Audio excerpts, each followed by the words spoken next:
Hello my dear students, welcome to Terence classes. आज आपके लिए लेकर आया हूँ क्लास 9th की मूवमेंट बुक से chapter number 8 A house is not a home के पार्ट 2। यानी पार्ट 1 ऑलरेडी आपको दिया जा चुका है। पार्ट 2 के कुछ इंपॉर्टेंट क्वेश्चंस मैं डिस्कस करने वाला हूँ और वो भी सिर्फ मल्टीपल चॉइस क्वेश्चन। तो देखते हैं बच्चों, फर्स्ट क्वेश्चन यहाँ question number 22। What did the narrator not notice when he was held back by a fireman or by the fireman? उसने क्या चीज़ नोटिस नहीं की थी? That there were dark clouds coming from the sky, that the street had already filled with the fire trucks, that the street had already filled with the people, और या फिर कहें that the people were running here and there in fear।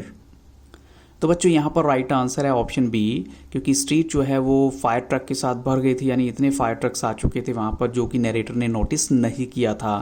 अब चलते हैं question number 23 के लिए। What did the fireman do when he brought the narrator's mother out of the burning house? Fireman ने क्या किया जब वो नरेटर की मदर को लेकर आता हुए चलते हुए घर से? He scolded the narrator's mother और he gave some eatables to the narrator's mother, या कहें कि वो उनको लेकर जाता है एक ट्रक में और ऑक्सीजन जो होती है, जैसे कि प्रॉब्लम आ गई थी उनको, ऑक्सीजन मास्क उनको दिया गया, या कहें ऑल ऑफ दीज, यानी सभी के सभी ऑप्शंस यहाँ पर करेक्ट हैं। तो बच्चों यहाँ राइट आंसर है option C, he took her over to the truck and put an oxygen mask on her, because उनकी कंडीशन जो है थोड़ी ख़राब हो गई थी, उसकी वजह से जो धुआं उन्होंने इनहेल कर लिया था। अब चलते हैं क्वेश्चन नंबर 24 के लिए। After how long was the fire out, यानी फायर को जो है कितने टाइम में कंट्रोल किया गया? तो ऑप्शन आपके सामने है, after 4 hours, after 5 hours, after 6 hours, after 7 hours. तो बच्चों यहाँ पर राइट आंसर है ऑप्शन बी, आफ्टर 5 आवर्स जो है फायर को कंट्रोल कर लिया जाता है। क्वेश्चन नंबर 25 है, after the fire incident when did the narrator go to school? Suppose अगर वो फायर इंसिडेंट संडे को जैसे बताया गया, संडे आफ्टरनून की बात है, तो कितने दिन बाद नरेटर स्कूल जाता है? द नेक्स्ट वीक मंडे, और द नेक्स्ट डे मंडे, और ऑन वेडनेसडे, और ऑन फ्राइडे। तो बच्चों यहाँ पर करेक्ट आंसर है द नेक्स्ट डे मंडे, यानी वो नेक्स्ट डे ही स्कूल चला जाता है वहाँ पर। अब चलते हैं क्वेश्चन नंबर 26 के लिए। So after the fire incident when did the narrator go to school, यानी उसने उस टाइम जो है कौन सी ड्रेस पहनी हुई थी? तो the dress he had worn to the church that morning, या फिर the dress he had worn to his aunt that morning, और the dress he had worn to the playground that morning, या फिर वो dress जो हम कहेंगे जो स्कूल के लिए उसने प्रीवियस मॉर्निंग में पहनी थी वही वो पहने हुए था। तो बच्चों यहाँ पर करेक्ट आंसर है ऑप्शन जो ए है, यानी the dress he had worn to the church that morning, वही कपड़े उसने पहने हुए थे और उन्हीं को पहनकर वो स्कूल आ जाता है। अब चलते हैं क्वेश्चन नंबर 27 के लिए। What does the narrator mean when he says yet they became another casualty? What is they? यहाँ पर वो दे किसके लिए यूज़ करता है कि वो भी एक इस हादसे का शिकार थे, लेकिन कौन थे वो? अब चलते हैं, नरेटर के क्लोथ्स की बात कर रहे हैं वो, या नरेटर अपनी बुक्स की बात कर रहे हैं, या फिर नरेटर अपने शूज़ की बात कर रहे हैं, या अपने पेपर्स की बात कर रहे हैं? तो बच्चों यहाँ पर राइट आंसर है ऑप्शन सी, नरेटर अपने शूज़ की यहाँ पर बात कर रहा था। अब चलते हैं क्वेश्चन नंबर 28 के लिए। विच नेगेटिव थॉट और thoughts engulf the narrator's heart? Narrator के हार्ट में कौन सी थॉट्स आ जाती हैं या थॉट आती है? That he didn't want to grow up, और कहें he didn't want to change और have to handle life if it was going to be this way, और या फिर वो ये सोचता है he just wanted to curl up and die. यानी सारी की सारी जो है थॉट उसकी अगर देखें तो वो नेगेटिव हैं। तो आपको क्या लगता है बच्चों यहाँ पर राइट आंसर होना चाहिए? Of course if you are well aware of the chapter तो करेक्ट आंसर है ऑल ऑफ दीज। अब चलते हैं क्वेश्चन नंबर 29 के लिए। I walked around in the school like a zombie, यहाँ पर कौन सा पोएटिक डिवाइस यूज़ किया गया इस लाइन के अंदर? ऑप्शन आपके सामने है, मेटाफर, सिमिली, पन, या फिर पर्सोनिफिकेशन। तो बच्चों अगर आपने मेरी कुछ पहले वाली वीडियोस भी देखी होंगी, उसमें ये बताया गया कि व्हेन लाइक और एज अगर कंपैरिजन के लिए यूज़ किए जाते हैं तो इट्स अ सिमिली। सो यहाँ राइट आंसर क्या है? सिमिली, बिकॉज लाइक यूज़ किया गया है, यानी I walked around in the school like a zombie. अब चलते हैं क्वेश्चन नंबर 30 के लिए। Which security does the narrator talk about which had been ripped away from the narrator after the fire incident? यानी किस सिक्योरिटी की narrator बात करता है जो उस फायर इंसिडेंट के बाद उसे लगता है कि उसे छीन ली गई है? वो बात कर रहे हैं फ्रॉम द ओल्ड स्कूल, या फिर फ्रॉम हिज फ्रेंड्स, या from his house and cat, या ऑल ऑफ दीज?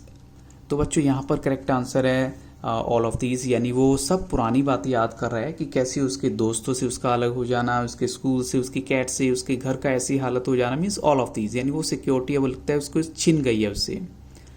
क्वेश्चन 31 देखिए। If fire left something they were still destroyed by, अगर फायर ने कुछ छोड़ भी दिया था तो फिर भी जो है वो चीज़ें बिल्कुल डिस्ट्रॉय होगी। किसकी वजह से?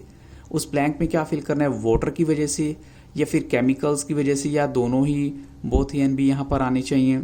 तो बच्चों यहाँ राइट आंसर है ऑप्शन सी, बोथ ही एंड बी, दोनों ही यहाँ पर आ जाएंगे। अब क्वेश्चन नंबर 31 देखिए, व्हाट वाज और वर द मटीरियल थिंग और things that were not destroyed by fire, जो कि फायर ने जो है नहीं जला पाई थी, कौन सी चीज़ थी वो? क्या सिर्फ वो फोटो एल्बम्स थी, या क्या वो डॉक्यूमेंट्स थी, या कुछ अदर पर्सनल आइटम्स थी, या कहीं सारे के सारे ही ऑप्शन यहाँ राइट हैं, ऑल ऑफ दीज। तो बच्चों यहाँ पर भी करेक्ट आंसर है ऑल ऑफ दीज। अब चलते हैं क्वेश्चन नंबर 32 के लिए, where did the narrator spend his first night after the fire incident. अब नरेटर ने अपनी जो फर्स्ट नाइट है उस फायर इंसिडेंट के बाद, यानी संडे की नाइट, कहाँ स्पेंड की थी? अपने नेबरहुड में, अपनी आंट के घर पे, अपने फ्रेंड के घर पे, या फिर अपने ग्रैंड पेरेंट्स के हाउस में। तो बच्चों यहाँ राइट आंसर है ऑप्शन डी, अपने ग्रैंड पेरेंट्स के घर पे। अब चलते हैं क्वेश्चन नंबर 33 के लिए, why would the narrator go over to the watch to watch the men clear away the debris of his house, यानी जो उसके घर का जो कूड़ा वगैरह उठा रहे थे, कचरा उठा रहे थे, उनको देखने के लिए क्यों जाता है वो? उसे उम्मीद थी कि शायद उसकी कैट जो है कहीं मिल जाएगी, या फिर he wanted to have look at the remaining part of his house, या वो अपने घर का एक लुक लेना चाहता था, देखना चाहता था अपने घर को, और he wanted to help the fireman in their work, या फिर कहें ऑल ऑफ दीज। तो बच्चों यहाँ पर राइट आंसर है ऑप्शन ए, उसे उम्मीद थी कि उसकी जो कैट है वो कहीं ना कहीं मिल जाएगी उसे। अब चलते हैं क्वेश्चन नंबर 34 के लिए, which thing did the narrator remember about his cat, उसको अपनी कैट के बारे में कौन सी बात याद है? कि अर्ली मॉर्निंग में क्या होता था, ही वुड डिस्टर्ब हर, वो उसे डिस्टर्ब करता था, या फिर उसे याद आता है कि कैसे वो उसे चिपक जाया करती थी, टैग अलोंग का मतलब होता है चिपक जाना, या फिर she would climb up to his robe, या उसकी ड्रेस को चिपक जाना, पकड़ लेना, and crawl into his pocket, और उसकी पॉकेट में चली जाना सोने के लिए, लाइक, या फिर कहें ऑल ऑफ दीज। तो बच्चों यहाँ पर राइट आंसर है ऑल ऑफ दीज, यानी सभी की सभी बातें उसको याद आ रही हैं अपनी कैट के बारे में। अब चलते हैं क्वेश्चन नंबर 35 के लिए, which news seem to spread quickly, को कैसा न्यूज़ होता है जो जल्दी फैल जाता है, जो नरेटर को लगता है कि बहुत जल्दी फैलता है? गुड न्यूज़, बैड न्यूज़, या फिर कोई नया सा न्यूज़, या फिर ओल्ड न्यूज़? तो बच्चों अकॉर्डिंग टू द नरेटर जो है बैड न्यूज़ सबसे स्पीड में फैल जाता है, जल्दी जल्दी फैल जाता है, यानी खबर जो है बहुत जल्दी फैलती है। क्वेश्चन नंबर 36 है, the next day at school what is the narrator notice about the people, उसने लोगों के बारे में क्या नोटिस किया? यानी they were very polite with the narrator, और they did not notice the narrator, या हम ये कहें they were acting even more strange than usual, और ऑल ऑफ दीज। तो बच्चों यहाँ पर करेक्ट आंसर है option C, because we have to follow the textbook. तो यहाँ राइट आंसर है option C, they were acting even more strange than usual, यानी जो आम दिनों में होता था उससे भी कहीं ज़्यादा जो है वो स्ट्रेंज बिहेव कर रहे थे। तो क्वेश्चन नंबर 37 है, what was the narrator doing when the students at the school were milling around him and asking him to hurry up, यानी बच्चे उसके आसपास आ गए और उसको कह रहे हैं जल्दी करो जल्दी करो। तो वो नरेटर उस टाइम कर क्या रहा था एक्चुअल में? तो he was getting ready for his gym class at his locker, या फिर कहीं he was getting ready for his swimming class, और he was getting ready for his morning prayer, और he was getting ready for library. तो बच्चों यहाँ पर right answer है ऑप्शन ए, वो अपनी जिम क्लास के लिए तैयार हो रहा था, तब सब के सब लोग उसके आसपास आ जाते हैं, उसको कहते हैं जल्दी करो तुम। क्वेश्चन 38 है, which thing had all the children of the narrator's school brought for him, यानी सभी के सभी ऑलमोस्ट बच्चे उसके लिए क्या लेकर आए थे? नए स्कूल के बच्चे स्कूल सप्लाईज थी, या फिर कुछ नोटबुक्स थी, या कहीं डिफरेंट काइंड के क्लॉथ से उसके लिए, या फिर कहीं सारी की सारी चीज़ें लाई थी वो। तो बच्चों यहाँ पर राइट आंसर है ऑल ऑफ दीज। अब चलते हैं क्वेश्चन नंबर 39 के लिए, after how long the narrator had gone with his friends to see his house being rebuilt, यानी कितने टाइम के बाद वो जाता है अपने घर को बनता हुआ देखने के लिए? तो ऑप्शन यहाँ पर है after 15 days, after a week, या आफ्टर 20 डेज, या आफ्टर अ मंथ। तो बच्चों यहाँ पर राइट आंसर है आफ्टर अ मंथ हो जाता है, कि कैसे उसका घर जो है दोबारा से बन रहा है। क्वेश्चन नंबर 40 देखिए, what similarity does the narrator make with the house being rebuilt with his life, यानी जो है वो कहता है कि मेरी लाइफ के साथ इस पूरे इंसिडेंट का क्या सीन हो सकता है, कि जैसे ये घर भी रिकंस्ट्रक्ट हो रहा है ऐसे मेरी लाइफ में इसका क्या रिलेवेंस है। तो उसको लगता है his life is in danger, और उसको लगता है इसकी जो लाइफ है वो भी बिल्ड अप कर रही है, बिल्डिंग अप हो रही है, या फिर कहीं उसकी लाइफ जो है वो टफ हो गई थी, या नन ऑफ दीज। तो बच्चों यहाँ राइट आंसर है ऑप्शन बी, कि उसको लगता है उसकी लाइफ भी जो है बिल्डअप कर रही थी, क्योंकि पहले सब कुछ बिखरा बिखरा लग रहा था, अब नए स्कूल में नए दोस्त बन गए थे और जिस तरीके से उन्होंने इस इंसिडेंट के साथ उसके साथ बिहेव किया तो उसे लगता है कि इससे बेटर कुछ ऑप्शन नहीं हो सकता था, दोस्ती का कोई एग्जाम्पल नहीं हो सकता था। अब चलते हैं क्वेश्चन नंबर 41 के लिए।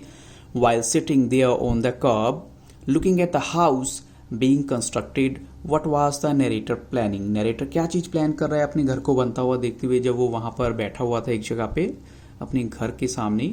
तो he was planning about his new life, और अपनी कैट के बारे में सोच रहा था, या फिर he was planning about his new bedroom, या he was planning about his school.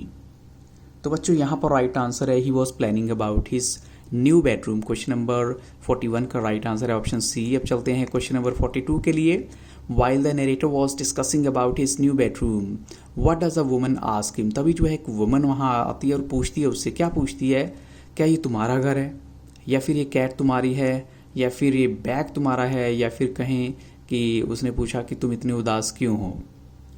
तो बच्चों यहाँ पर राइट आंसर है ऑप्शन बी, उसने कैट के बारे में पूछा था कि क्या ये कैट तुम्हारा है। और जैसा कि आप जानते ही हैं कि कैट जो है उसके कॉलर पे नरेटर का फ़ोन नंबर था, जिससे उनको पता लग गया कि कैट जो है किसे बिलोंग करती है। चाहे वो फ़ोन नंबर नहीं भी चल रहा था उस टाइम, बंद हुआ था, फिर भी जो है वो लेडी इनको ढूंढने में सक्सेसफुल होती है और कैट वापस नरेटर को मिल जाती है। क्वेश्चन नंबर 43 है what does the narrator say about the running away of his cat. यानी अपनी कैट के भागने पर वो क्या कहता है, कि वो कहता है इस कैट हैड बीन इंजर्ड, यानी उसकी कैट इंजर्ड हो गई होगी, या उसकी कैट जो है वो इतनी डर गई थी फायर से कि वो भाग जाती है माइल अवे। तो बच्चों यहाँ पर राइट आंसर है ऑप्शन बी, कि उसकी कैट जो है वो बहुत ज़्यादा डर जाती है कि वो भाग जाती है बहुत दूर। क्वेश्चन 44 में देखिए, for home did the narrator feel gratitude. Narrator जो है किसके लिए थैंकफुल है, तो ऑप्शन आपके सामने है हिज लाइफ के लिए, उसके नए दोस्तों के लिए, और कहीं जो स्ट्रेंजर की एक काइंडनेस थी, दयालुता थी उसके लिए, या कहीं द लाउड पर ऑफ हिज बिलव्ड कैट, या उसकी जो कैट की आवाज़ है थोड़ी शरारत वाली उसके लिए, या कहीं ऑल ऑफ दीज, यानी सभी के सभी ऑप्शंस भी करेक्ट हैं। तो बच्चों यहाँ पर राइट आंसर है ऑल ऑफ दीज, यानी सभी की सभी बातें करेक्ट हैं। और एक क्वेश्चन और बताना चाहता हूँ बच्चों, जैसे वो कुछ भी पैसे क्यों नहीं निकलवा सकते थे, जैसे इसमें अगर क्वेश्चन आ भी जाते तो आपने बताना है कि उनके पास कोई आइडेंटिटी नहीं बची थी उनकी जिसके थ्रू वो बैंक से पैसे निकलवा पाते। तो and that's why it took them some time, अपने घर को रिबिल्ड करने में टाइम उनको लग जाता है। तो बच्चों इन्हीं क्वेश्चंस के साथ इस वीडियो को यहाँ स्टॉप करूँगा। I hope so this questions will definitely help you lot. और अगर वीडियो अच्छा लगा हो तो लाइक शेयर और सब्सक्राइब करना मत भूलिएगा। So thank you really very much and have very nice day.